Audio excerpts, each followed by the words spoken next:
Hello my dears, welcome to our channel. നമ്മൾ ഇന്ന് discuss ചെയ്യുന്നത് നമ്മളുടെ ക്രിട്ടിക്കൽ മൈൻഡിനെ എങ്ങനെയാണ് റീപ്രോഗ്രാം ചെയ്ത് നമ്മുടെ ലൈഫിലേക്ക് വേണ്ട കാര്യങ്ങളൊക്കെ നേടാൻ സാധിക്കുന്നത്, എന്താണ് നിങ്ങളെ മാനിഫെസ്റ്റേഷനിൽ നിന്ന് തടയുന്നത് എന്നുള്ള കാര്യങ്ങളൊക്കെ നമുക്ക് നോക്കാവുന്നതാണ്. അപ്പൊ ആദ്യമേ തന്നെ നമ്മളുടെ മനസ്സിന്റെ യൂസർ മാനുവൽ അല്ലെങ്കിൽ നമ്മുടെ യൂസർ മാനുവൽ നമ്മൾ വളരെ വ്യക്തമായിട്ട് അറിഞ്ഞിരിക്കണം. അത് എന്താണ് എന്ന് ചോദിച്ചു കഴിഞ്ഞാൽ നമ്മുടെ മനസ്സിന് 3 പാർട്സ് ഉണ്ട്. എത്ര പാർട്സ് ഉണ്ട്?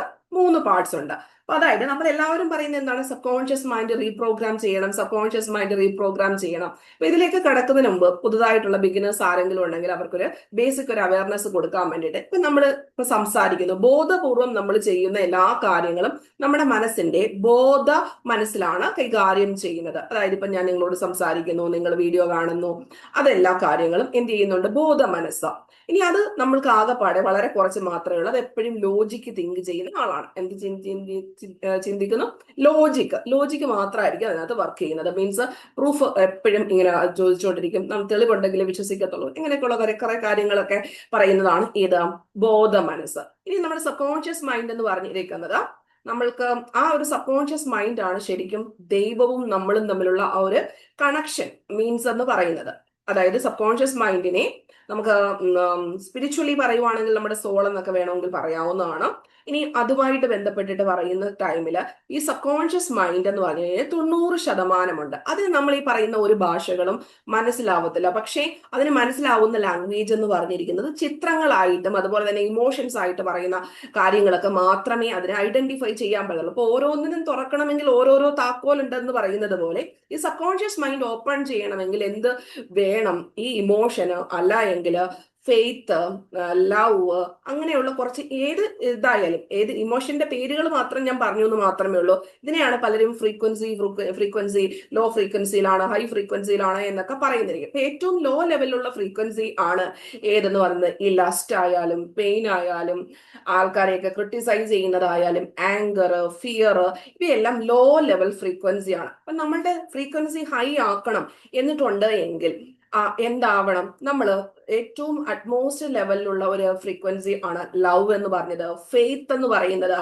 അതുപോലെ തന്നെ സെക്സ് എനർജി, ഇതെല്ലാം എന്ത് തന്നെയാണ്? ഹൈ ലെവൽ എനർജി ഫോംസ് ആണ്. മനസ്സിലാവുന്നുണ്ടോ? അപ്പം ഈ പറയുന്ന എനർജി ലെവലിലേക്ക് നമ്മൾ നമ്മളുടെ ഫ്രീക്വൻസിയെ ഷിഫ്റ്റ് ചെയ്തെങ്കിൽ മാത്രമായിരിക്കും സബ് കോൺഷ്യസ് മൈൻഡിൽ നമ്മൾ ആഗ്രഹിക്കുന്ന രീതിയിൽ ഉള്ള കാര്യങ്ങൾ നമ്മുടെ ലൈഫിൽ വേണ്ടതൊക്കെ കൊണ്ടുതരാൻ സാധിക്കത്തുള്ളൂ. അപ്പൊ അതിനു വേണ്ടിയിട്ട് നമ്മൾ എവിടെ റീവയർ ചെയ്യണം? നമ്മളുടെ ന്യൂറൽ പാസിൽ റീവയർ ചെയ്യണം. അതിനുള്ള കുറച്ച് ടെക്നിക്സ് ആണ് നമ്മൾ ഇന്ന് ഇവിടെ പറയുന്നത്. അത് നിങ്ങൾ പേനയോ ഒരു പേപ്പറോ അല്ലെങ്കിൽ ഒരു ബുക്കോ എടുത്തിട്ടുണ്ടെങ്കിൽ കൃത്യമായിട്ട് നിങ്ങളിൽ ഓരോ നിമിഷവും ഈ ഇന്നർ വർക്ക് കൃത്യമായിട്ട് ചെയ്തെങ്കിൽ മാത്രമേ നിങ്ങൾക്ക് നിങ്ങളെ മാറ്റിയെടുക്കാൻ പറ്റത്തുള്ളൂ. അല്ലാതെ കുറേയധികം അഫർമേഷൻ പറഞ്ഞെങ്കിലോ കുറേയധികം പ്രാക്ടീസ് ചെയ്തെങ്കിലോ ഒന്നും നിങ്ങൾക്ക് എന്ത് മാറ്റത്തില്ല. ബേസിക്കലി നിങ്ങളുടെ ആ ഒരു റൂട്ട് പാത്ത് ഒന്നും മാറത്തില്ല. ആ റൂട്ട് പാത്ത് മാറ്റാൻ മിനിമം നമ്മൾക്ക് ഒരു 21 ഡേയ്സും മാക്സിമം നമ്മൾക്കൊരു 90 ഡേയ്സും എടുക്കും. അപ്പൊ അത് കൺസിസ്റ്റന്റ് ആയിട്ട് നിങ്ങൾക്ക് വേണ്ടിയിട്ട് വർക്ക്ഔട്ട് ചെയ്തെങ്കിൽ മാത്രമേ എന്താവത്തുള്ളൂ? നിങ്ങളുടെ ഉള്ളിൽ പുതിയ ന്യൂറൽ പാസ് ക്രിയേറ്റ് ആവാത്തുള്ളൂ. ഇപ്പൊ നമ്മൾ പണ്ട് മുതൽ പല്ല് തേക്കുന്നു, കുളിക്കുന്നു, ഇതൊക്കെ നമ്മുടെ ഒരു ശീലമായതുകൊണ്ടാണ് നമുക്കതൊക്കെ അത് നമുക്ക് ചെയ്യാൻ തോന്നുന്നത്. അതേസമയം ഇതൊക്കെ നമ്മൾക്ക് വേണ്ട കാര്യങ്ങൾ എല്ലാം ഈ ക്രിട്ടിക്കൽ മൈൻഡാണ് നമ്മുടെ ഈ സബ് കോൺഷ്യസ് മൈൻഡിലേക്ക് നമ്മൾ കടത്തിവിടുന്ന പല സജഷൻസിനെയും എന്ത് ചെയ്യാത്തത്? കയറ്റിവിടാതെ ഒരു കാവൽക്കാരനായിട്ട് ആര് വർക്ക് ചെയ്യുന്നുണ്ട്? ഈ പറയുന്ന ക്രിട്ടിക്കൽ മൈൻഡ്, വിമർശനാത്മക സൗണ്ട്. അതായത് ഇപ്പൊ ഞാനൊരു എക്സാമ്പിൾ പറയുകയാണ് എങ്കിൽ, ഇപ്പൊ നമ്മളൊരു കാര്യം വിചാരിക്കണം. ഇപ്പൊ ചിലർ പറയും എനിക്ക് ഇൻഡ്യൂഷൻ കിട്ടി. അത് ഇന്നർ വോയിസ് ആണോ അതോ ഇൻഡ്യൂഷൻ ആണോ എന്ന് നമ്മൾ തിരിച്ചറിയണം, അല്ലെ? അപ്പൊ ഈ ഇന്നർ വോയിസ് എന്ന് പറഞ്ഞു കഴിഞ്ഞാൽ എല്ലാ വ്യക്തികളുടെയും ഉള്ളിൽ ഈ സെൽഫ് ടോക്ക് എപ്പോഴും ഇങ്ങനെ നടന്നുകൊണ്ടേയിരിക്കും, അല്ലെ? അപ്പൊ അതായത് ഒരു കാർ ഓടിക്കുക, ജസ്റ്റ് ഒരു എക്സാമ്പിൾ നമ്മൾ എന്ന് പറഞ്ഞത് കാർ ഡ്രൈവിംഗ് റിലേറ്റ് ചെയ്ത് ഒരാള് ഡ്രൈവിംഗ് എല്ലാം പഠിച്ചു, ലൈസൻസും ഉണ്ട്, പക്ഷെ എന്ത് ചെയ്യത്തില്ല? വണ്ടി ഓടിക്കത്തില്ല, അല്ലെ? അപ്പൊ അങ്ങനത്തെ ഒരു സംഭവം റിലേറ്റ് ചെയ്ത് പറയുന്ന ടൈമിൽ എങ്ങനെയാണ് ആ ഒരു കാര്യങ്ങൾ നമ്മൾ ഈ വിമർശനാത്മക മനസ്സാണ് ശരിക്കും പറഞ്ഞാൽ നമ്മളെ എന്ത് ചെയ്യിപ്പിക്കാത്തത്? ഡ്രൈവിംഗ് ചെയ്യിപ്പിക്കാത്തത്. ശരിക്കും പറഞ്ഞാൽ ഈ ക്രിട്ടിക്കൽ മൈൻഡ് എന്ന് പറയുന്നത് നമ്മളെ എപ്പോഴും സേഫ് ആയിട്ട് ഇരിക്കാൻ വേണ്ടിയിട്ട് നമ്മുടെ നല്ലതിന് വേണ്ടിയിട്ട് ഇങ്ങനെ ചെയ്യുന്നതാണ്. എങ്ങനെയാണ് ഈ ക്രിട്ടിക്കൽ മൈൻഡ് രൂപപ്പെടുന്നത് എന്ന് ചോദിച്ചു കഴിഞ്ഞാൽ, ഇപ്പം 0 മുതൽ 10 വയസ്സ് വരെയുള്ള ഏജില്, ഈ നമ്മുടെ കുട്ടികളായിരിക്കുന്ന ആ ഒരു ഏജില് ഈ പറയുന്ന സമൂഹത്തിൽ നിന്നും നമ്മുടെ വീട്ടിൽ നിന്നുള്ളതും പിന്നെ ടീച്ചർമാരിൽ നിന്നും ഫ്രണ്ട്സിൽ നിന്നും ഒക്കെയുള്ള കാര്യങ്ങളെല്ലാം കേട്ട് അവിടെ പോസിറ്റീവ് ആയിട്ടുള്ളതും നെഗറ്റീവ് ആയിട്ടുള്ളതുള്ള എല്ലാം അതുപോലെ എന്ത് ചെയ്യും, ഫെച്ച് ചെയ്ത് ഇങ്ങനെ ഇരിക്കുകയാണ്. അപ്പൊ ആ ഒരു സംഭവത്തിലേക്കാണ്, അപ്പൊ അവിടെ നമ്മൾക്ക് എന്തൊക്കെ ക്രിയേറ്റഡ് ആയിട്ടുണ്ടോ ആ സംഭവങ്ങളെയാണ്, അത് വെച്ചിട്ടാണ് നമ്മൾ ഇപ്പോഴും അനലൈസ് ചെയ്യുന്നത്. മനസ്സിലാവുന്നുണ്ടോ പറയുന്നത്? അപ്പൊ ഈ പറയുന്ന ക്രിട്ടിക്കൽ മൈൻഡില് നല്ല രീതിയിലാണ് നല്ല രീതിയിലാണ് അവരുടെ വീട്ടുകാർ ആ മൈൻഡ് സെറ്റ് ആ കൊച്ചിന് ഉണ്ടാക്കി വെച്ചിട്ടുള്ളതെങ്കിൽ അത് നല്ല സ്മൂത്ത് ആയിട്ട് പോകും. അതേസമയം ഒരു നാർസിസ്റ്റ് ആയിട്ടുള്ള പേരൻസിന്റെ വീട്ടിലൊക്കെ ആണെങ്കിൽ അതിനനുസരിച്ചുള്ള സംഭവങ്ങൾ മാത്രമായിരിക്കും അതിന്റെ ബ്രെയിനിൽ വരുന്നത്. സോ അത് എല്ലാ കാര്യങ്ങളും അതിനനുസരിച്ച് മാത്രമേ അതിന്റെ ലൈഫിൽ പാറ്റേൺസ് ആയിട്ട് സംഭവിക്കത്തുള്ളൂ. That is the reality. ഈ പറയുന്ന സംഭവത്തിനെ നിങ്ങൾ റീവയർ ചെയ്യാതെ ഒരിക്കലും സബ് കോൺഷ്യസ് മൈൻഡിനെ റീപ്രോഗ്രാം ചെയ്ത് ശ്രമിച്ചു കഴിഞ്ഞാൽ അത് വളരെ ടൈം വേസ്റ്റ് ആണെന്ന് മാത്രമേ നമുക്ക് പറയാൻ സാധിക്കത്തുള്ളൂ. ക്ലിയർ ആയി മനസ്സിലാവുന്നുണ്ടോ എന്ന് എനിക്ക് അറിഞ്ഞുകൂടാ. നിങ്ങൾക്ക് മനസ്സിലാവുന്നില്ല എങ്കിലും ഇത് നിങ്ങളുടെ ജീവിതം വഴിമാറ്റുന്ന സംഭവമായതുകൊണ്ട് നിങ്ങൾ ഇത് വീണ്ടും ഒന്നുകൂടെ കണ്ടു കഴിഞ്ഞാൽ നിങ്ങൾക്ക് അത്രയും കുറച്ചും കൂടെ മനസ്സിലാവും. ഇനിയും മനസ്സിലായിട്ടില്ല എങ്കിൽ നിങ്ങൾ ഒന്നുകൂടെ അത് കേൾക്കുക. മനസ്സിലാവുന്നുണ്ടോ? ഓക്കെ. അപ്പൊ ഇപ്പൊ നിങ്ങൾക്ക് മനസ്സിലായി, നിങ്ങളുടെ മാനിഫെസ്റ്റേഷൻ ആയാലും നിങ്ങളുടെ ആഗ്രഹങ്ങൾ സാധിക്കാത്തതിന്റെ കാരണമായാലും എല്ലാത്തിന്റെയും ബ്ലോക്ക് ആര് തന്നെയാണ്? ഈ പറഞ്ഞിരിക്കുന്ന വില്ലൻ എന്ന് പറഞ്ഞിരിക്കുന്ന നമ്മളുടെ ക്രിട്ടിക്കൽ മൈൻഡ് ആണ്. ആ ക്രിട്ടിക്കൽ മൈൻഡ് എന്ന് പറഞ്ഞാൽ നമ്മുടെ സെൽഫ് ടോക്ക് ആണ്. നമ്മൾ ഒരു കാര്യത്തിനോട്ട് ഇറങ്ങുന്ന ടൈമിൽ നമ്മളെ പേടിയായിട്ടും സങ്കടമായിട്ടും ഒക്കെ നമ്മൾക്ക് ഇങ്ങനെ നമ്മുടെ ഇങ്ങനെ ഒരു വഴിമുടക്കിയായിട്ട് നിൽക്കുന്ന ആള് തന്നെ ആരാണ്? ഈ ക്രിട്ടിക്കൽ മൈൻഡ് ആണ്. അപ്പൊ ഇതിനെ എങ്ങനെയാണ് നമ്മളൊരു രീതിയിൽ മയക്കി റീപ്രോഗ്രാം ചെയ്യുന്നത് എന്നിട്ടുള്ള കാര്യമാണ് ഞാൻ ഈ ഒരു വീഡിയോയിലൂടെ പറയാൻ പോകുന്നത്. മനസ്സിലാവുന്നുണ്ടോ? ഈ സബ് കോൺഷ്യസ് മൈൻഡ് എന്ന് പറഞ്ഞു കഴിഞ്ഞാൽ 90% നമ്മുടെ ഉറക്കത്തിനകത്തുള്ള കാര്യങ്ങളായാലും, അതായത് നമുക്ക് ബോധമില്ലാത്ത ടൈമിലുള്ള എല്ലാ കാര്യങ്ങളും നമ്മൾക്ക് ഹൃദയമിടിപ്പായാലും നമ്മൾ ശ്വസിക്കുന്നതായാലും എല്ലാ കാര്യങ്ങളും ഓട്ടോമാറ്റിക്കലി സംഭവിക്കുന്നുണ്ടല്ലോ. ഇതെല്ലാം എവിടെയാണ്? നമ്മുടെ സബ് കോൺഷ്യസ് മൈൻഡാണ് ആ കാര്യങ്ങളൊക്കെ ചെയ്യുന്നത്. അപ്പൊ അത്രയും പവർഫുൾ ആയിട്ടുള്ള ഒരു വ്യക്തിയെ നമ്മൾ നല്ല രീതിയിൽ ട്രെയിൻ ചെയ്ത് എടുത്തു കഴിഞ്ഞാൽ എന്ത് കിട്ടുന്നതാണ്? നമ്മുടെ ലൈഫ് നമ്മൾ ആഗ്രഹിക്കുന്ന പോലെ പറ്റത്തില്ലേ? പക്ഷെ ആഗ്രഹം നടക്കാതിരിക്കുന്ന ആരാണ്? ഈ ക്രിട്ടിക്കൽ മൈൻഡാണ്. ഇപ്പം നമ്മൾ പണ്ട് ഇതിനകത്തൊക്കെ പറഞ്ഞിട്ടുണ്ട്, ഇതിനകത്ത് ഭഗവത്ഗീതയിലും ഒക്കെ പറഞ്ഞിട്ടുണ്ട്, എന്താ നിന്റെ ശത്രുവും നിന്റെ മിത്രവും ആര് തന്നെയാണ്? നീ തന്നെയാണ് എന്ന് അർജുനനോട് പറഞ്ഞിട്ടുണ്ട്. അതായത് നമ്മളുടെ വില്ലനായാലും നമ്മളുടെ നായകനായാലും കിടക്കുന്നത് ആര് തന്നെയാണ്? ഈ ക്രിട്ടിക്കൽ മൈൻഡ് തന്നെയാണ്. ഇതിനകത്തുള്ള സംഭവം പോസിറ്റീവ് ആയിട്ടാണ് എങ്കിൽ എന്ത് ചെയ്യാം? നമ്മളുടെ ലൈഫ് പോസിറ്റീവ് ആയിട്ട് വരും. നെഗറ്റീവ് ആണ് എങ്കിൽ അതിനനുസരിച്ചുള്ള രീതിയിൽ മാത്രമേ നമുക്ക് സാഹചര്യങ്ങളും വ്യക്തികളും ഒക്കെ നമ്മുടെ ലൈഫിലേക്ക് ആകർഷിച്ചു വരത്തുള്ളൂ. അല്ലെ? ലോ ഓഫ് അട്രാക്ഷൻ പറയുന്നത് പോലെ ലൈക്ക് അട്രാക്ട്സ് ലൈക്ക് എന്ന് പറയുന്നത് പോലെ ആണ് കാര്യങ്ങൾ എന്ന് പറഞ്ഞിരിക്കുന്നത്. അപ്പൊ ആദ്യമായിട്ട് ഇപ്പൊ ഒരു എക്സാമ്പിൾ പറയുവാണ്, നമ്മൾക്ക് ഒരു വണ്ടിയുടെ കാര്യം നമ്മൾ ഓൾറെഡി പറഞ്ഞിട്ടുണ്ടല്ലോ. അപ്പൊ ഇതിനെ നമുക്ക് റീസെറ്റ് ചെയ്യാൻ വേണ്ടിയിട്ട് 5 കാര്യങ്ങളുണ്ട്. അപ്പൊ ആദ്യം നമ്മൾ മനസ്സിലാക്കുക, ഇപ്പൊ നമുക്ക് ഒരു വണ്ടി എടുക്കാൻ, അതായത് നമ്മുടെ വീട്ടിൽ കാർ പോർച്ചിൽ ഒരു വണ്ടി കിടക്കുകയാണ്. ആ വണ്ടി എടുത്ത് റോഡിലോട്ട് ഇറക്കണം. പക്ഷെ നമുക്ക് പേടിയാണ്. ആ പേടി നമ്മൾക്ക് എങ്ങനെ മാറ്റാം? അല്ലെങ്കിൽ എന്താണ് ഈ പറഞ്ഞിരിക്കുന്ന ക്രിട്ടിക്കൽ മൈൻഡ് നമ്മളോട് പറയുന്നത്? നീ ഇപ്പൊ വണ്ടി എടുത്തു കഴിഞ്ഞാൽ നിനക്ക് അത്രയൊന്നും നല്ല രീതിയിൽ ഓടിക്കാൻ അറിയത്തില്ല, എങ്ങനെയോ ഇത് നിനക്ക് ട്രൈ ചെയ്ത് കിട്ടിയതാണ്, ആ ഒരു ടൈമിൽ എന്തോ ഒരു ഭാഗ്യത്തിന് കിട്ടിപ്പോയതാണ്, എപ്പോഴും അങ്ങനെ ആവണം എന്നതില്ല എന്ന് നമ്മുടെ കംഫർട്ട് സോണ് ബ്രേക്ക് ചെയ്യാൻ ഈ ക്രിട്ടിക്കൽ മൈൻഡ് സമ്മതിക്കത്തില്ല. ശരിയല്ലേ? അപ്പൊ ഇങ്ങനെയാണ് എങ്കിൽ നിങ്ങൾ ഏതൊരു കാര്യം, നിങ്ങളുമായി ബന്ധപ്പെട്ട എന്ത് കാര്യങ്ങളാണെങ്കിലും നിങ്ങൾ റീപ്രോഗ്രാം ചെയ്യേണ്ടത് ഈ ഒരു രീതിയിലാണ്. അപ്പൊ അതിന് വേണ്ടിയിട്ട് നിങ്ങൾ എന്തെടുക്കുക? ആ ഒരു കേസ് എടുത്തു. അപ്പൊ അന്നേരം എന്ത് ചെയ്യണം? അപ്പൊ ആ ഒരു ചിന്ത അപ്പൊ നമ്മൾ മനസ്സിലാക്കണം, ഈ ഒരു ചിന്ത എനിക്കിപ്പോ വന്നിട്ടുണ്ട്. അപ്പൊ അതൊരു ചിന്തയാണ്, എനിക്കിത് നടക്കത്തില്ല, അല്ലെങ്കിൽ എനിക്കിത് ഓടിക്കാനുള്ള കഴിവില്ല എന്നത് എന്റെ ഒരു ചിന്തയാണ്, ഇപ്പൊ വന്നൊരു ചിന്തയാണ് എന്നും പറഞ്ഞ് ഞാൻ ആ ചിന്തയാണോ? അല്ല. നമ്മുടെ വിചാരം എന്താണ്? ആ ചിന്ത നമ്മളാണ് എന്നാണ് നമ്മുടെ വിചാരം. പക്ഷെ ഒരിക്കലും അങ്ങനെയല്ല. അത് ചിന്തയാണ് എന്ന് നമ്മൾ ഒബ്സർവ് ചെയ്യണം. മനസ്സിലാവുന്നുണ്ടോ? അതായത് ഈ ക്രിട്ടിക്കൽ മൈൻഡ് ആക്റ്റീവ് ആണ്. സോ നമ്മൾക്ക് പറയുകയാണ്, നിനക്ക് ആ വണ്ടി ഓടിക്കാനുള്ള കഴിവൊന്നും ഇല്ല, വെറുതെ ലൈസൻസ് ഒക്കെ നിന്റെ കയ്യിലുണ്ടെന്ന് മാത്രമേ ഉള്ളൂ. എന്തുകൊണ്ടാണ് നമ്മളോട് അങ്ങനെ പറയുന്നത്? നീ പോയി എവിടെയും പോയി ഇടിക്കാതിരിക്കാൻ വേണ്ടി നമ്മളെ പ്രൊട്ടക്ട് ചെയ്യണം. അപ്പൊ അങ്ങനെയാണെങ്കിൽ നമ്മൾ ഈ ലൈസൻസ് എടുക്കേണ്ട കാര്യമില്ലല്ലോ. അപ്പൊ ഒന്ന് ആലോചിച്ച് നോക്കുക. ഇതൊരു ചിന്തയാണെന്ന് നിങ്ങൾക്ക് ഐഡന്റിഫൈ ചെയ്തു. അപ്പൊ ഒന്നാമത്തെ പ്രോസസ്സ് എന്താണ്? ഇതിനെ ഐഡന്റിഫൈ ചെയ്തു. രണ്ടാമത്തെ പ്രോസസ്സ് എന്താണ് എന്ന് ചോദിച്ചു കഴിഞ്ഞാൽ ഈ സംഭവത്തിനെ നമ്മൾ ജഡ്ജ് ചെയ്യരുത്. അതായത് നിങ്ങൾ ഒന്ന് ആലോചിച്ച് നോക്കുക, ഞാൻ ഈ പറയുന്നതെല്ലാം ഈ ചിന്തിക്കുന്നത് കൊണ്ട് എന്തെങ്കിലും പൂർണ്ണമായിട്ട് നിനക്ക് പ്രയോജനമുണ്ടോ? അതായത് ഈ വണ്ടി എടുക്കാതിരുന്നു കഴിഞ്ഞാൽ നീ ലൈസൻസ് എടുത്തതിന്റെ എന്താ അർത്ഥത്തിലാണ്? വെറുതെ പോയി എടുത്താണോ? അല്ല. അപ്പം എന്താണ് ഈ ഇങ്ങനെ ചിന്തിക്കുന്നത് കൊണ്ട്, അല്ലെങ്കിൽ ഈ നെഗറ്റീവായിട്ട് ചിന്തിക്കുന്നത് കൊണ്ട് നിനക്ക് എന്തെങ്കിലും പ്രയോജനമുണ്ടോ?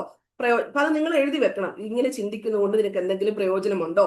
ആൻസർ എന്തായിരിക്കും? ഇല്ല. ഇനി അടുത്തതെന്ന് പറഞ്ഞു കഴിഞ്ഞാൽ നിങ്ങളുടെ ഒരു ഫ്രണ്ടാണ് നിങ്ങളോട് ഇങ്ങനെ പറയുന്നതെന്ന് വിചാരിക്കാം.